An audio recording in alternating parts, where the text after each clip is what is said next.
Good afternoon, everyone. Thanks for joining us today. We're going to get started in just a moment's time. If you are joining us today, while we wait to get started, please do drop a note in the chat and let us know where you're joining us from today, and we'll give a few shout outs and we'll get started in just a moment's time.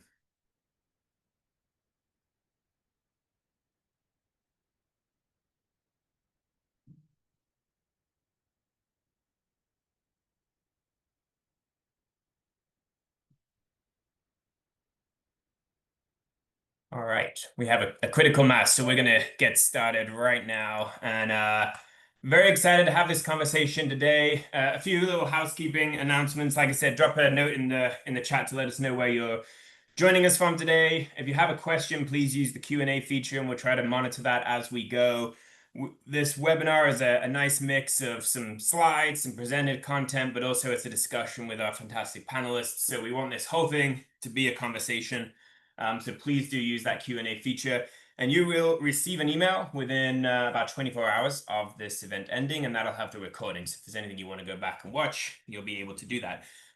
Let's jump right into some introductions. My name is James Barnard. I'm a managing vice president at BWF, and I lead our annual giving and digital marketing practice. And we are hyper-focused on engaging the everyday donor to build the really robust base of sustainable support. So I lead a wonderful team of strategists and creatives who help clients meet their goals. And you'll meet one of those strategists in just a moment, and a couple of the clients as well.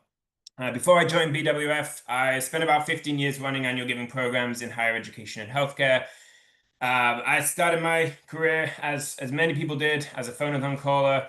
And even though I was absolutely terrible at being a phone-a-thon caller, and I know that for a fact because they told me, but I fell in love with this profession, and it's all I've ever done. It's all I ever want to do, and I managed to make a career out of it. So with that, I'm pleased to call on my colleague, Zach, to introduce himself. Hi, everyone. Thank you for joining us for this webinar. My name is Zach Corbin, and I'm a managing director here at BWF on the annual giving and digital marketing team. And what that means is I got to work with smart and talented people like Christene and Elijah and their teams on annual giving strategy and these omni-channel appeals that we're going to be talking about. So before I joined BWF, my background was in higher education advancement, always on the digital engagement and digital fundraising side. So I am looking forward to this conversation today.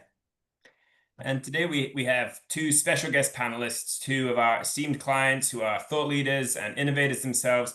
Now, when we work with a client, our ideal situation is to find a true partner, somebody who has big ideas, an ambitious goal, and really just needs some help bringing that to life. And I think we've absolutely found that in both George Mason and College of the Holy Cross. So, Christene, please introduce yourself to the group. Terrific. Hi, everyone. And thank you so much, James and Zach and Elijah. I'm so excited to be with you all today. So I am Christene Riendeau. I am the Senior Director of Annual Giving and Volunteer Engagement at the College of the Holy Cross in Worcester, Massachusetts.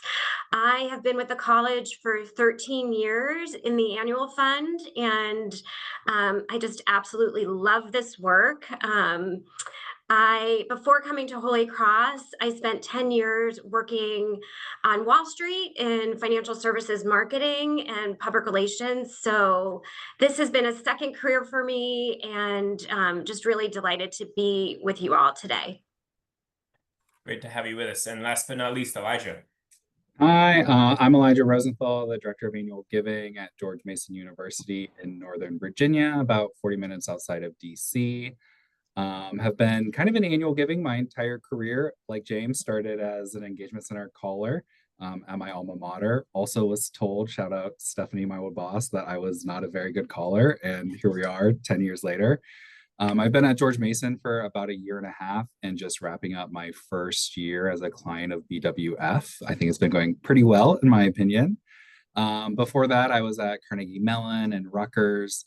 Did a little stint on the alumni engagement side, but always go back to fundraising. Great. Well, we're excited to dig into the conversation. I think Zach's going to just kind of overview the agenda and some of our learning objectives for the day. Yeah, we'll make this pretty quick. Here's what we got on tap for today. And just a reminder, as we're going through, if you got a question, don't be afraid to park that in the Q&A section. We'll try to get through those throughout. But we want to, start off making sure we're all on the same page here, just defining what exactly is an omni-channel fundraising strategy, and then really get into the heart of, why we think these are so crucial, so important. We're going to share a little bit of success stories from some different clients so you can get an example of why this works. And I think, some of the best learning opportunities actually come from the challenges we face or the hurdles as we're planning and executing these campaigns out.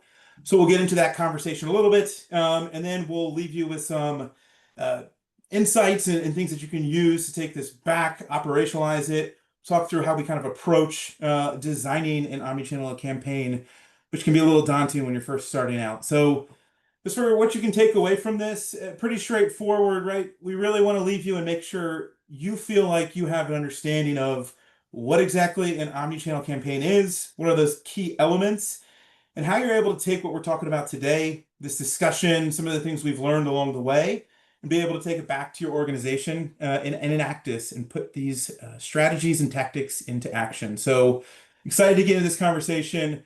Like I said, this really works well, and almost in some cases too well. And I think James is going to tell us about an example of how omnichannel campaigns kind of convince them a little bit to get into cruise ship industry potentially. Yeah, so before we go any further, I want to tell you a little story. I think it's a good example of how we should be thinking about engaging our active and prospective donors. Some time ago now, a few months ago, I was doing what I always do at the end of the day, right? I have two young children. They're 2 years old and 4 years old. So we go through our whole evening routine. We put them to bed. It seems to last a little bit longer every night. And by that point in time, I am absolutely exhausted. And what I look forward to the most, apart from spending all that wonderful time with my children, after that, what I look forward to the most is sitting down on the couch with my wife and we turn on the TV. And for some reason, I also get out my phone and I just mindlessly scroll through social media. I have it blocked on my phone until like 9 p.m. So that's when I can look at it. Some time ago, I came across this person, never heard of her before, never seen it before. And she's talking about life on a cruise ship. I didn't really know who she is at this point, but I've always kind of been into cruises. I've never been on a cruise myself, but I've always been into that idea and something I'd like to do one day. So I scroll it, watch it for a while, and before too long, I carry on scrolling as you do, and you don't think anything of it ever again. Except that a few videos later on my reels, another video came up, and I started to realize this is part of a series. It's a vlog, a daily video log of this person's life on a cruise ship. And it turns out this is Captain Kate McHugh. She, at the time, was the captain of a celebrity cruise ship, the largest cruise ship in the world, I believe. And I was just totally drawn into the content. It was so fascinating to me. This, by the way, right now, what you can see is they're doing a tour of a lifeboat, which I always imagined a cruise ship lifeboat looks something like the lifeboats on the Titanic movie. Apparently, these lifeboats are really pretty nice. Like, it's not, well, let's move on from that. You don't want to find yourself in the lifeboat, but they're pretty nice, it turns out. So I'm really into this content, and then you start going down that rabbit hole, right? You start clicking on things, finding out who this is. And I see more and more of these videos. There's tons and tons of them. And I become convinced that Celebrity Cruises is trying to recruit me to go and work on the cruise ship. And that's a great idea. Got my suitcase packed. I'm halfway out the door. And I remember, okay, hold on a minute. I have the kids, the family, got a job that I love. I probably cannot leave all that behind and go work on a cruise ship right now. Maybe what they're actually trying to do is to get me to book a cruise. And that's something that they're pretty close to accomplishing. But I'll get there eventually, I'm sure. The point being, all of this, none of this is an ad for a cruise in itself. It's not on the TV. It's not what we traditionally think of as a call to action of telling me to go out of there and buy a cruise. It's just content about life on a cruise ship that really got my attention and got me thinking about it. And it's nice to imagine that this is just somebody with an iPhone who kind of got the idea to make a daily video piece. That's definitely not what is happening here. This is absolutely managed and curated by the Celebrity Cruise Line digital marketing team. You can kind of tell that eventually from the way some of the videos are produced. There's definitely a strategy behind this that's driving it. So a few things to take away from this. First, the importance of the video content, which we'll talk about later on. It doesn't have to be highly produced, but you do need it, and you probably need more of it than you really have. Second, meeting people where they are, even if that is when they're on their couch, exhausted at the end of the day after putting 2 toddlers to bed. And third, your content doesn't always have to be an ask. And this is something that we're going to get into later. It doesn't have to be a call to action. I think this is a big myth in the annual giving world.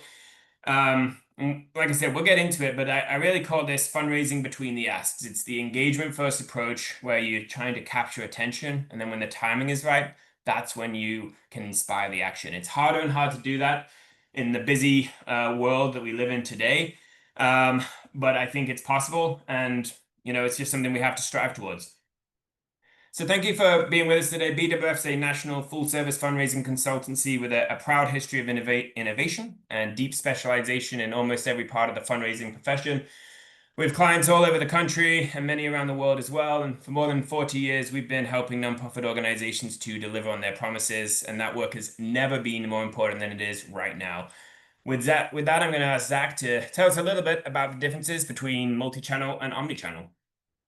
Yeah, I think it's really important that we're all on the same page here before we really get into the conversation. And, there's a lot of similarities between multi-channel and omni-channel, but there are some very key differentiators that I want to just chat about real quick. So, multi-channel, it's right there in the name. It implies there's multiple channels that are in play. And I think if we think about our fundraising operations, our annual giving approaches for many organizations, traditionally, this has been something like a direct mail and email combination. Maybe you sprinkle in some phone outreach. But the real key difference here is that each one of those channels is going to be operating independently. And so it's not necessarily that kind of unified effort that we're talking about with omni-channel. And historically, this has worked pretty well. It's worked well in the annual giving space, but we're in this new era, and James is just kind of getting into that, where the competition for attention it's fierce. It's something that we need to be competing with every single day, and that really requires a new approach. And that's why we're excited to talk about this, because omni-channel brings a lot more channels into play. Doesn't mean you need to use everything all at once. But where multi-channel has each channel that operates independently, kind of carries a separate messaging point, it's there at a different point in the donor journey. Omni-channel is really about having all of these channels working in concert with one another. And that's really key, because that's what's going to help us deliver a better donor experience. And I think that's really at the heart and the core of this omni-channel approach, is about building relationships. It's about increasing connection, increasing affinity across the board. You don't have to use all these things at once, but they really should be used as a way to unify your message, build your case for support, and like James says, really reaching people at the right place at the right time, depending on where they are in their given journey there. So a lot of that effort is going to focus not just on the ask, like we've mentioned, but a ton of effort up at the top of the funnel, kind of priming the audience, educating them, making them aware. We'll get into that in a little bit later.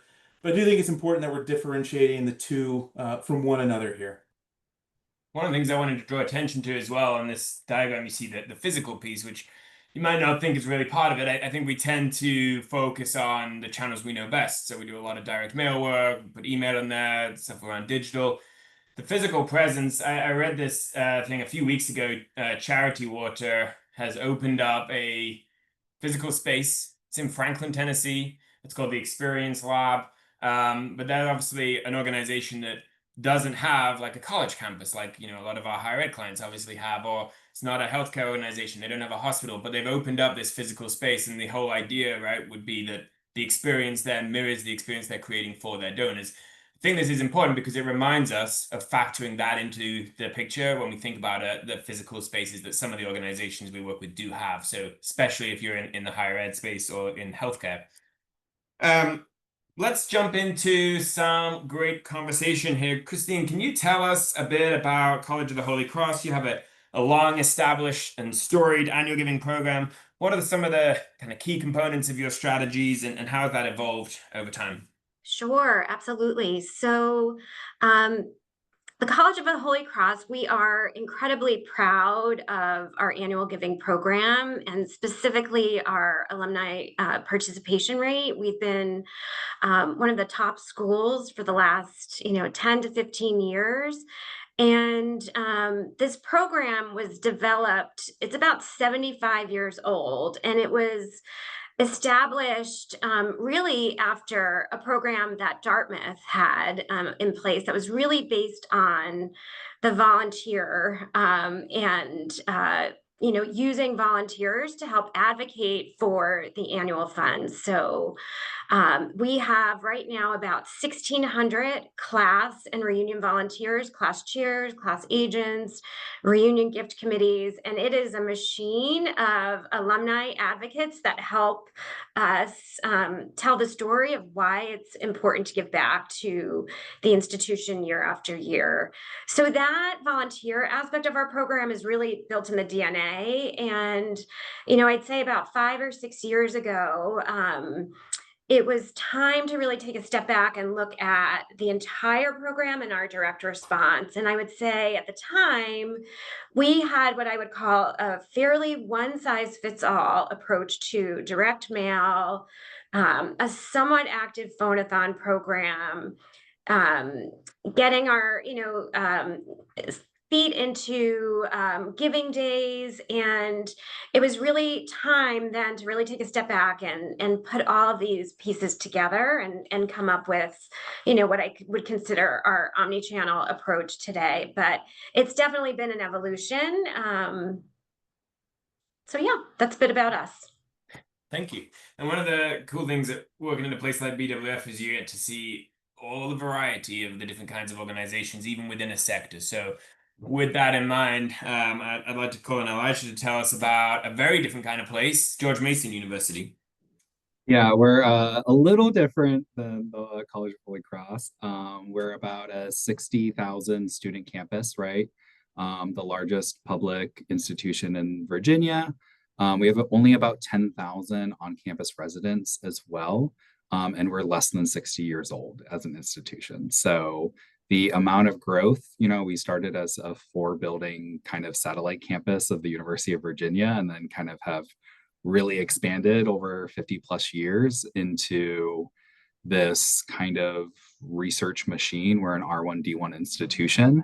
But I think that we are looking for what our identity is at George Mason. And I mean that kind of figuratively and literally. We just rebranded the entire university less than a year ago. So really are kind of looking for that identity. What does it mean to be a George Mason student, an alum, a parent, a fan, right? We're a huge basketball institution as well. And then, what does it mean to be an annual fund donor? And how are we kind of building that approach? When I got here, we were running about 4 campaigns a year, and kind of in survival mode. And that, of course, is not sustainable. It doesn't promote growth. So really brought BWF on to say, how can we start thriving in this space and, match what's happening around the university in the advancement space. Great. Thanks for those introductions. First thing we wanted to really get into here is thinking about like why this approach works, what we like about omni-channel fundraising. So we're going to give a few different examples. We're going to ask Zach to go through first a little case study from George Washington University, one of the other Georges, and then we'll come back to you, Elijah and Christene, to share some examples. Yeah, love being able to share examples of client success, and I think GW is a great one to be able to talk about today. So a little bit of context, a little bit of background. We've been working with them going on 3 years now, and our work really came because once COVID happened, they made the decision to shut their phone program down, and beyond that, they were primarily a direct mail, email shop, sprinkling in some other channels. So they really knew that they needed to go in a different direction. They wanted to head in a different direction. We had a chance to come in there, start working with them. And they really wanted to make sure they're embracing not only this omni-channel approach, but this digital approach as well, which really opens us up to a lot of different channels. And so at the core of all of this, it's really a focus on collateral and content, and really making sure that that is helping to fuel all of these different strategies, all these different campaigns that we're putting into place. So at GW, we actually have a team of students that we work hand in hand with that team of students, and they produce video content to fuel all these different appeals. And so when we're talking omni-channel, I think what we see on the screen here is a great example. Top right, you've got a direct mailer. It's a foldable piece that you open it up. We see 4 of our GW digital ambassadors on that piece. And you can actually scan through. You would go to a giving page that have a video explaining about why you should be donating as part of the fall membership campaign. It's sprinkled in on a lot of different channels. We've weaved video into email, our engagement center outreach, social media, paid digital ads, you name it. If there's a channel, we've tried to find a way to fit some of this video content in there. And I think at the end of the day, we really should evaluate the efficacy of an omni-channel approach through the results. And we've been really ecstatic to see some of the results that this has helped produce. So, our first giving day that we actually had a chance to work on, we were able to take this video content and really not completely start over with the strategy, but just find ways to integrate this and really increase the amount of touch points that we're able to put into play, adjust some of the cadences fueled by that video content. We see a really large increase in donors. Same approach that we did with a week-long athletics crowdfunding campaign. Saw a really good lift there, right? And so those are individual appeals that are bringing good returns when it comes to an increase in number of donors, an increase in revenue.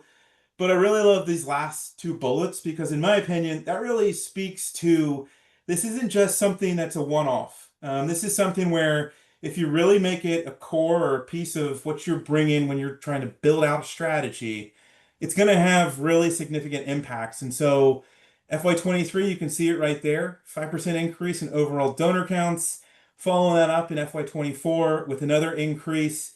That is really the pathway to foundational growth. When you're building that base level donor base over time, it's going to lead to really good things down the road, including an increase in just the overall donor counts, but also good pipeline activity too. The more donors we're able to get in, more we're able to migrate them up the pipeline through upgrade activity and whatnot.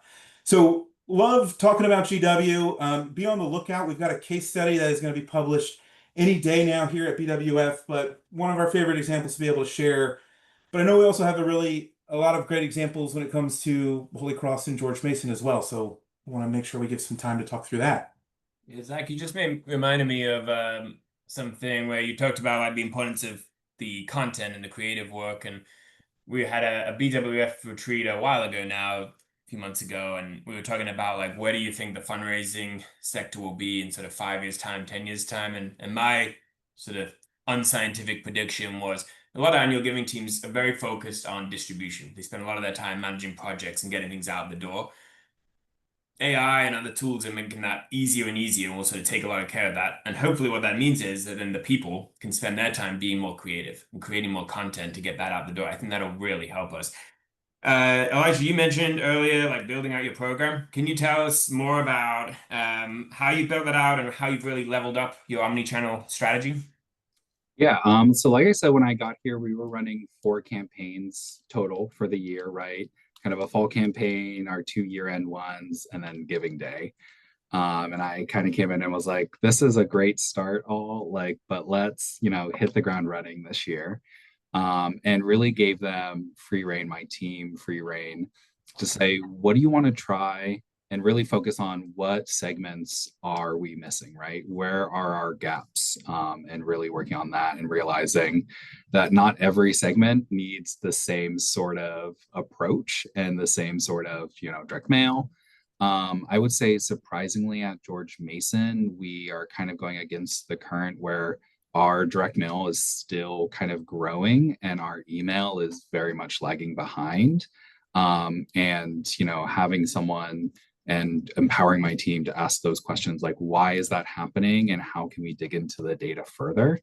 I think that, we've been in kind of survival mode since the pandemic hit, like a lot of universities, we kind of had that exodus of advancement staff and then we haven't rebuilt yet. So we're in that rebuilding phase.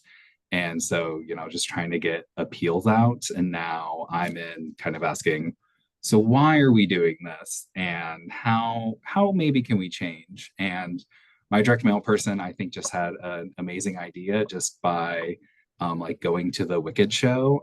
She's staying in the UK right now, but she went to Wicked and was like, for our premium, we should have a kind of green versus yellow situation for our premium item and see how we can kind of make that into a thing.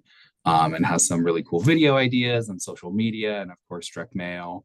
and then plugging, how do we plug parents into that differently? And then I know that we'll be talking about building campus partnerships later. And James, I wrote this down, fundraising between the asks, really having my team say, what's happening outside of the annual giving team and how does it impact what's going on the annual giving team? So commencement is tomorrow. My entire team is on site, on staff for the entire day for that. Not something they're used to, but something that I think is important to have the annual giving team show up so that when giving day comes around in April of 2026, people are showing up for us. I love the idea of the green versus yellow thing of the title Wicked there. I think one of those challenges we're always trying to figure out is like, how do we make annual giving or the donor experience fun? Something that people just get a bit excited about, right? And how do we create some urgency, but how do we make it fun, something people enjoy doing? And that's what we've been partnering with our communications team, right? Because I think in advancement and development, there's a very kind of buttoned up approach to development. I obviously don't really fit into that kind of environment. And so I kind of bring that energy to the annual giving team. And I'm like, I don't bring umbrellas to brainstorm, right? So hit me with what you got. I love that phrase. I don't bring umbrellas to brainstorming. It's just I think we're always fighting to create trust. That's something that we're losing, we're missing, and we don't always help ourselves with that buttoned up brand police thing. Like I'm all in favor of good branding. I get that. But we need some authenticity sometimes. We need some things that are a little bit fun and engaging and interesting, because there's a lot of other ways for people to spend their time, and your mail piece may just not be top of that list of things to do when they get home at the end of the day, right? So I love that idea. Another way that we've often found to be successful at making things fun is also one of the best kind of omni-channel campaigns we tend to see. The Giving Day, very prominent in the higher ed space in particular. I know, Christene, that's a big deal for Holy Cross. You've just completed your 10th Giving Day. You want to tell us a bit about that? Yeah, no, I love talking about our Giving Day program because I really do think it's been a great example of the evolution of our Holy Cross annual giving program, and just really a great example of omni-channel marketing and thinking. We started our Giving Day. It's had a number of different iterations over the years, but for the last 5 or 6 years, we've landed on the power of purple, and that is, it's purple and white, our school colors, and our alumni talk about how they'll travel purple and see be in the airport and see someone in purple across the way and be able to instantly have that connection. And what it really does is connect back to the Holy Cross mission. We are a Jesuit Catholic institution, and that Jesuit motto of being people for others really comes into play. So we use that theme. And I think, Elijah, you're absolutely right. Like, this is a moment where we build a cross-campus collaborative committee that begins working together 10 to 11 months in advance of the Giving Day. So we have really strong partners with our athletics division, our marketing division, alumni relations. Like, there are so many people on this campus that come together to help us with this program. So we're a much smaller institution than George Mason. We have 37,000 living alumni. And for the past 2 years, we've had over 8,000 donors on our Giving Day. So it's a huge lift. It's a huge effort to build out the plans and to make this come to life. And again, it's, I think, a great moment, to your point, James, about having fun, because it's not as orchestrated or shiny, and it feels really real. And I think it's just, a great way for us to also activate our current population of volunteers, but also our, people who might be sitting on the sidelines, but actually do want to support the college and help spread the news. I will say this past year, we really, I don't even want to say dipped our toes into video in a different way, because video had been a part of it, but using students and the work that BWF helped us do to tell the student story, and just bring that to life through the campaign. That was just a home run for us. You're seeing a video of two of our rock star student volunteers who became famous, literally on campus, off campus. They are known. So that was a lot of fun to see that come to life. And the results of as a part of that, we did see a nice uptick in the number of gifts we received through our organic and paid social. And these videos really were a key part of that content. The other piece you're seeing here is just a little fun bingo, save the date postcard that we sent out to our entire community. Again, as part of that omni-channel thinking, having something in the mail, warming them up, that's interactive. And I think it was awesome to see all of these pieces come together. So I could talk forever about our Giving Day, but hopefully that just gives you a little snapshot of what we do here. Thank you. We've got a few questions submitted, and great question from Carl. We're going to come back to your question, Carl, about the built-in target audience. I want to make space for that later because that could be a whole discussion. First, quick one for Christene from Michelle wants to know your alumni giving rate at Holy Cross. Sure. So this past year, we ended the year at 37.2%. That 0.2 is really important because the year prior, we were at 37%. So we are really proud. It was a really tough year. And, just increasing alumni participation last year seemed like a huge win for us. Up until about 2017, we had been north of 50%. So that had been a real point of pride here at the college. Our board of trustees was really, really committed to us meeting that number. And, the national trend has been, that alumni participation is declining. So when we're not immune to that, but we have been able to stay at least in that top percentage of schools. Yeah, not to get too in the weeds on the higher ed space, but something I think is important when it comes to looking at alumni participation. So a lot of places asking, we don't want to look at that anymore. We've sort of moved on because it's not part of the rankings. Totally understand that. Fundamentally, what was wrong with that was comparing yourselves to everybody else and trying to create this like false competition between very unlike colleges and universities, had nothing in common.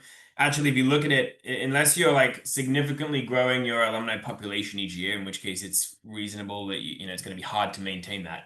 If you have a pretty steady alumni population, comparing your year-to-year alumni participation rate is a fantastic measure to see how healthy your program is. So just keep that in mind. And then another question from Karen. How many omnichannel campaigns do each of you do per year? And does each campaign include at least one mail piece? I won't read the rest of it. There's a lot. Sorry, I ended that on as if there was more to it. But can you, Elijah, tell us about how many campaigns you do? Yeah, so I would say we probably do an upwards of a dozen direct mail pieces between kind of our 5 signature campaigns. We do a leadership annual giving campaign, 2 parent campaigns, and then we're looking into doing some kind of, as James would say, fundraising between the asks, some like care campaigns for, graduating seniors and first year graduates out as well. And then, of course, we are restarting our reunion this year. So looking at some reunion campaigning as well. Not all of our campaigns have a direct mail piece. It really just depends. We also support a lot of our units. So I have 14 units that I oversee as well. And some of those, have more budget than others, and others have more capacity to do things like that. So really kind of a mix. But I would always say that it's encouraged that they look at, a one email for this is not going to move the needle. What is the campaign around it, right? And kind of have people start thinking in that campaign mode rather than appeal mode. Okay. She's also just Karen's clarifying. She'd like to know like how many mailings an individual household could receive. Any idea off the top of your head what that would be? So I mean, probably my largest mailing is like 30,000. Sorry. I think what she's getting at is like one household, how many different campaigns may they receive in a year? Like, okay. Sorry. Yeah. It's things. actually my first day ever doing annual giving work. So But yeah, I would say one campaign. I mean, if they were a faculty and staff, parent, and alum, I would say probably could receive up to 8 different campaigns. In a 12-month period? Yeah. Okay. And Christene? I was just doing my back of the envelope counting, and I think if you're sort of in a non-reunion year at Holy Cross and you're an alum, you could receive, I would say, about the same, 12 to 13. So in addition, we have what we call our national mailings. So those are like sort of the big larger scale sort of initiatives that will happen. And then in addition, we have a really robust class letter program that our volunteers drive. So it's a combination of, I'd say anywhere between 8 to 12. And then if you're in a reunion year, there could be a couple of more on top of that. And if you're a former athlete, add 2 more to that. So it's not an insignificant amount, but for us at Holy Cross, we still raise a significant amount of revenue from direct mail. So we have not scaled that back in ways other institutions might be. And I think one of the things that, you have to know your audience. Every institution's a bit different. There's a different sort of built-in affinity. Higher ed's one kind of thing, healthcare something. The rest of the nonprofit space can be entirely different. And you should absolutely be like looking at your results and using your analytics to try to figure out where that point is, where it's too many and you're hurting your conversion rate at that point. And it's not going to be the same for your entire audience. Like your active donors, your sort of raving fans, they probably don't mind hearing from you quite a lot. And there's a different audience that maybe is not as into you. And that's okay. And we want to tailor things to that. There's a question as well about Joellen asks about if we remove people who have already given in a year. I know like this is different again, especially in higher ed. The tradition there was certainly to sort of remove people for a fiscal year. I think a lot of places have moved away from that sort of black and whiteness version of it, and moved into a little bit more like the nonprofit sector, where it's okay to, somebody makes a donation, they've just raised their hand and they've said, I'm into you. You don't want to leave that person alone for 12 months. That's crazy. We want to engage them. We want to say thank you. We want to show the impact of their giving. We want to make sure they feel appreciated. And when the time is right, and it's not 12 months, when the time is right, we want to ask them to give again. And I think if we do everything right in between those two things, they will more than likely say yes. Christene? Oh, I was just going to jump in and say, I think, for Holy Cross, that we definitely were a school that once you gave, that was it, until we implemented our Giving Day campaign. And I think until we really got smarter about our data and the segmentation and understanding, having ask amounts and, sort of projections on where we think people could or should be landing, and then going back, particularly, for our leadership annual society and asking again. And for the most part, it's actually eye-opening to see how many people will make a second and a third and a fourth gift, to your point, James. Yeah. Okay, we've got some more questions in the Q&A. We're going to come back to those. Carl, we won't leave you there. I promise we'll come back to that. I want to get back to our planned content a little bit. Elijah, we want to talk about like some of the challenges here, right? If this was easy, we'd all be doing it. Elijah, what do you see as the biggest barriers to getting started with this, the biggest barriers to overhauling the strategy? Yeah, I think in annual giving, right, like it's very easy to say like, these are our 4 campaigns that we do every year. This is the beautiful green and gold kind of piece of paper we send out to everyone. And, the biggest thing that we discuss is, should our BRE have a stamp on it or not, right? And I kind of was like, those aren't the right questions we're asking. We're not going to get different results from that. And so really giving my team free rein to say, I want all of you to be working so that you have a failure this year. I want you all to fail at something this year and give them the space to do that.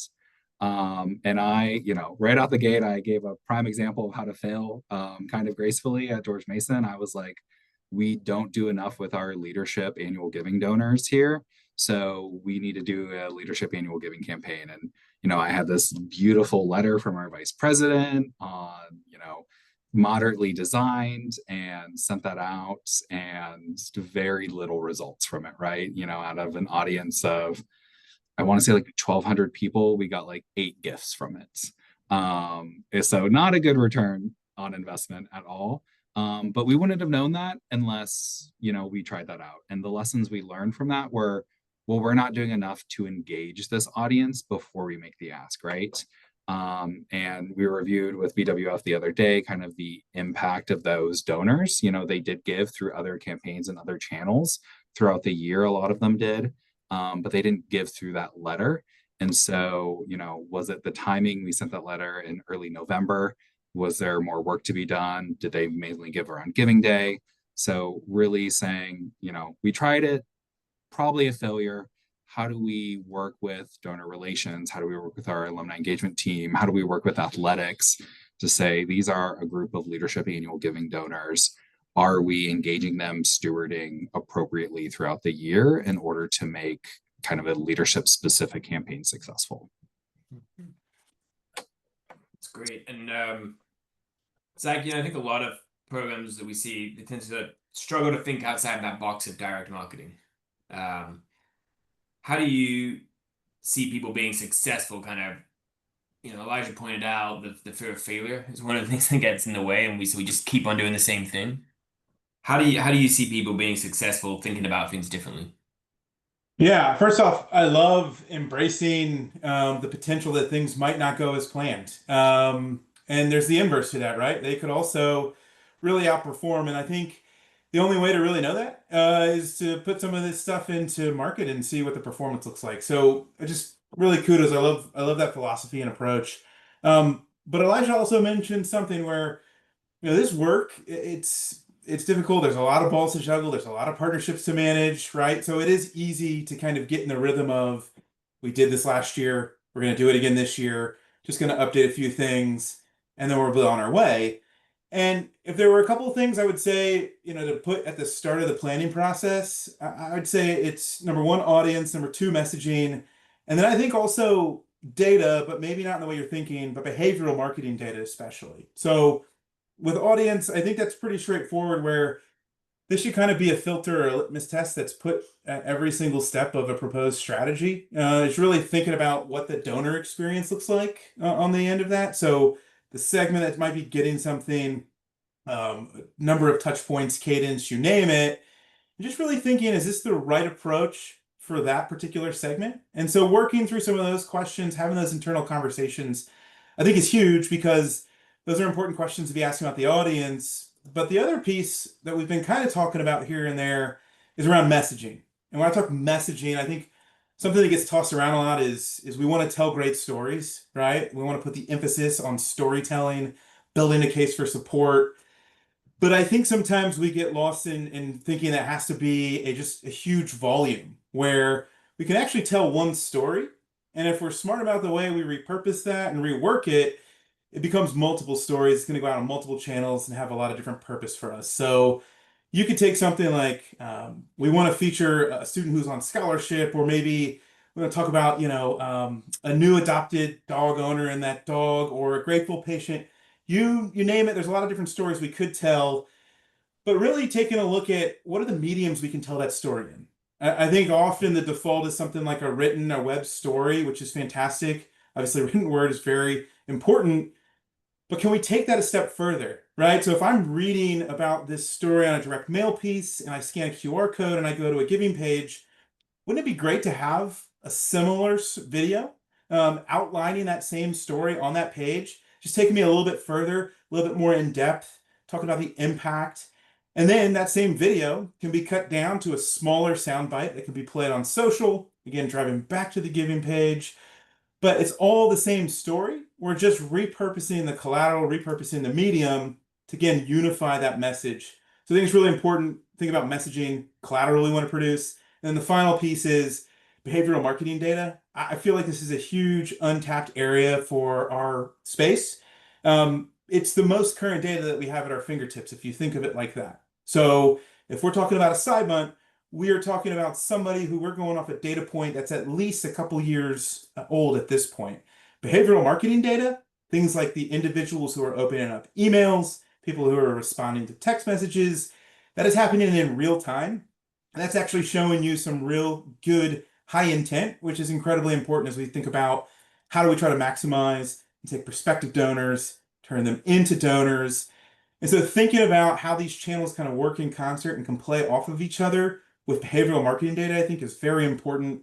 Maybe we've got an email audience of 20,000 people. We don't have the budget to support mailing out to all 20,000. Think about using email as a digital qualification tool that's going to narrow that audience down for you. You can pull that list. Now you've got your narrowed down, your warmed up audience that you can send a direct mail piece to. You can start working that into other channels. The thing is, some of those crucial things, audience, message, and the collateral that supports that message, and then the behavioral marketing data that we've got at our fingertips. I think the data is so important. I like the phrase like lead with data. And my best advice to annual giving professionals who, realistically may not be the most senior person in the organization. I work with a lot of chief development officers and vice presidents, and always when you're talking to them, they want to understand the data, and they may not understand it on quite the level that the annual giving professional does. That may not have been their career pathway. One of the most important pieces is to set an expectation with them. And so let's say we're going to try a completely new acquisition campaign. Vice president, chief development officer wants more donors. All right, we're going to try an acquisition campaign. Let's come up with a target for that based on what we know are likely response rates, all of that data, and make sure they have that expectation so that you don't have this campaign and you go out with your results and then they're like, well, I thought there was going to be 1,000 donors. And you're like, well, no, that was never going to happen based on this budget and what we were doing. So having those expectations and then really owning the data. And if things don't work out, you own it. You say, look, we tried this didn't really work. Here's what we're going to do differently next time. And most of the good leaders that I've worked with really respond well to that. Christene, another big challenge people face is segmentation and versioning and trying to have the resources to do all of that. How do you handle that? Yeah, no, and this is something we have faced at Holy Cross, and I can think back to certain years where it was like, okay, we need to be really diving in, creating all of these segments, coming up with, and one campaign could have upwards of 20 different segments, and then taking a step back and looking at whether if that particular, all of those different audiences really do need a different message, or what is the differentiator? Do we have to really over segment? And so that, I think, because it does create, it's a bandwidth issue. Do we have the time and the space to really execute all of those various segments well, number one? And then when we have done a lot of segments on a particular campaign, like really looking at that, did it really move the needle? Did it land the way we thought it was going to? And sometimes it has, but I can think back to a number of different instances over the years where we were overthinking and over segmenting. And maybe to your point, Elijah, failing, but I think that is a challenge. And I would say for us at Holy Cross, we are, I would say, on the cusp of like a technological revolution, right? We've had the same database for 30 years. We've had our email marketing tool has been in place for 15 years. So we are in the next 6 to 12 months going to be we're going to have a new CRM. We'll have a new marketing cloud. We are going to have a new event platform. And then the combination of AI tools on top of that. There's going to be so many new tools at our disposal to be thinking about all of this in a different way. I think is super exciting, but it's challenging at the same time because you still have to meet your annual fund goal and want to keep your participation rates as high as possible. So. And something, Christene, that you and I have talked about is like the time of implementing all of that stuff and how much of a drain that can be. Like it's all great and we need to build out those capabilities and it's super exciting, but also it's really time consuming. And how do you not just let that be a huge distraction that really gets in the way and you lose valuable time? I want to go back to the engagement first conversation that we brought up earlier. To me, this is kind of the mind shift that really needs to happen in our work. We talk about omni-channel campaigns, and I think often the gut reaction is to think about like mail, email. That's kind of that's what we do, right? Oftentimes we think omni-channel means using every single available channel in a consistent way, and I think that entirely misses the point if we're only focused on using every channel to make that ask. I think it's fully understanding the opportunity. We need to be using every available channel to talk consistently about impact and to build trust. And to really do that, that phrase I love, to capture attention and inspire action. And it's really about paying more attention to the top of the funnel than the bottom. We're going to show you the funnel in just a moment's time. Measuring the results differently so that we don't undervalue all of the work that happens between our asks. When we talk about fundraising between the asks, how do we measure the impact of that? And really acknowledging that engagement's a two-way event. It's a conversation. It's the donor journey is not this linear thing that happens perfectly each time. People are living their busy lives, and it's harder and harder than ever to meet them where they are, and to get their attention and to build that trust. And this really leads to the shift that needs to happen. We have, for the longest time, been obsessed with asking in our base level giving, annual giving programs. There's a lot of good reasons why that's what we do. There's a whole science behind it that we've created, and we love doing this. We are obsessed with asking, and that's sort of where we've been measured our success. Our whole performance as a program has been based on how many people made gifts. So we think about, well, what we have to do is ask more people to give. What I really think we need to do is start to become obsessed with engaging as well. That doesn't mean stop asking. It certainly does not mean that, but start really obsessing and spend as much time thinking about how we engage people, thinking about how we use our available resources like our staff and our budget to build those engagement first strategies. And I know that the result of that will be more sustainable donor relationships. It kind of leads to the question of, so why don't we do that? What's the problem? And this is the thing to me that is the biggest challenge. If I think about it, the biggest challenge with omni-channel campaigns is marketing attribution. I've thought about this a whole lot. And if we think about it differently, we get what we measure. And we obsess over data, and we obsess over the performance of each appeal. But almost every fundraising program that I've interacted with uses what we call the last touch model. So a gift comes in, and maybe it's a check with a little pledge card from a direct mail piece. So that appeal gets the credit for the gift. Maybe they got an email and they clicked on the email and they made the donation, so that appeal gets the donation, right? That completely discounts everything else that happened to help us get that gift. So if somebody received 10 emails and they read every single one, and on the 10th email, they made the gift, we say the first 9 emails didn't work. The 10th email worked. And that affects our strategy.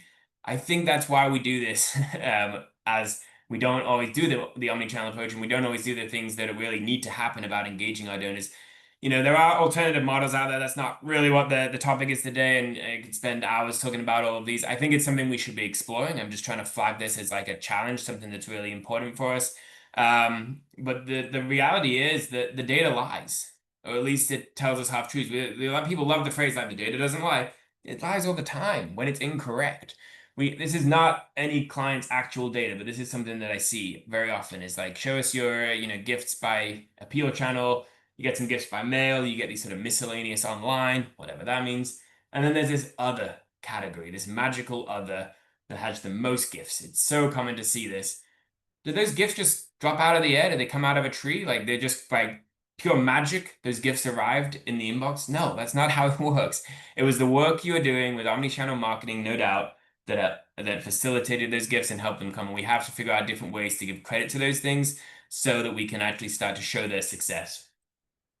For example, I'm going to skip a little bit of the content we have planned because we only have a few minutes left. I did want to ask Elijah, when it comes to kind of designing an omni-channel campaign, how do you get started? Where do you begin?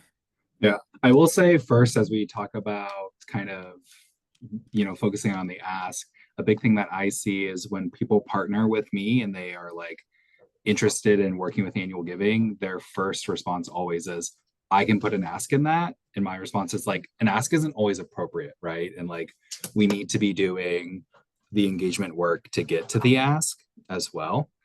I forgot your question though, in my response to that. How do you get started? Like, where do you begin? So I mean, shout out to my old boss, Julie Knight, who I, was very opposed to these while I was doing them myself, as building out campaign proposals for every campaign, whether it was a brand new one or one we've been doing for 10 years. Now, as running my own annual giving shop, I'm like, yes, let's do a campaign proposal. And that just makes you think about everything, all the channels that you want to involve, the ones you don't want to involve, and then the partners that need to be involved with that as well. And like you said, building relationships is so important in our work. And if we can go in the front end and think about what partnerships we need and how to build and steward those on the professional side, then we'll have a much more thought out and successful campaign. Christene, who's involved in your creative process? Yeah, so this is something we partner very closely with our colleagues in college marketing and communications, right? I firmly believe that the annual fund messaging activates the larger college brand and mission and sort of brings to life all of that. So we have to be in sync and we have to be working in concert together. But I would say, just as an example of it, like a tactical and giving day, like brainstorm, we get as many people as we can around the table, and we'll start the brainstorm process, and that can be colleagues from alumni relations, annual giving. Our major gift team too can have, they're on the road, they're hearing, from our from those folks that they're meeting with, and they often have really terrific ideas and are super creative.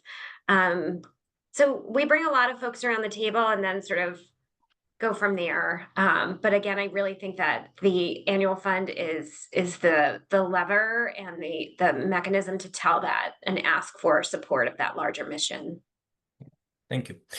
We just have a couple minutes left. I do want to come back to a question that Carl had put in the chat. He's referring to colleges and universities having a sort of built-in target audience, and that's not always the case for a lot of nonprofits. Absolutely. So how do you find that target audience?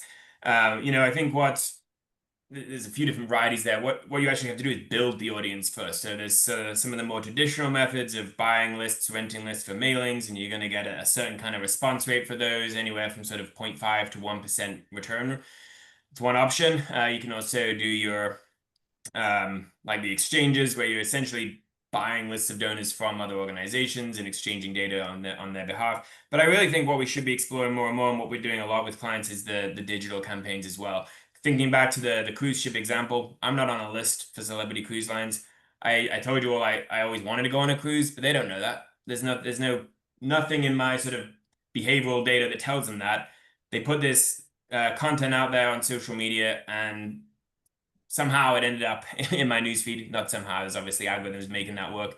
And what they want to do as a next step, they can see not necessarily who I am, but they can certainly tell that I'm watching their videos and start to retarget me through their digital advertising work. If they can do a lead generation campaign and get me to submit an email address or something like that in order to get, a content offer, something like that, that's going to be the best way for them to then retarget me through their email marketing program. We really are at time. There's a couple other questions. There's a few things we didn't get to talk about today, and various of the different channels that we didn't even get into at all. We're going to put a little poll up on the screen for people who'd like to learn more about certain things. But I do want to say thank you to our panelists, Christene, Elijah. We love working with you. This has been a fantastic conversation, and really enjoyed digging deeper into this topic of omnichannel campaigns. And if anybody who is tuned in today has further questions, we'll send out this email. Feel free to shoot an email reply with a question. We'll make sure it gets to me and Zach, and we'll send you an answer as well. So thank you all for taking an hour out of your busy days. It's a busy time of year for all of us, as it always is for the fundraiser, but certainly at this time of year. So really appreciate you taking this time to have this conversation, and we hope to see you at our next event. Thanks, everybody. Thank you, Zach and James. Nice to see you. Take care. Thanks so much.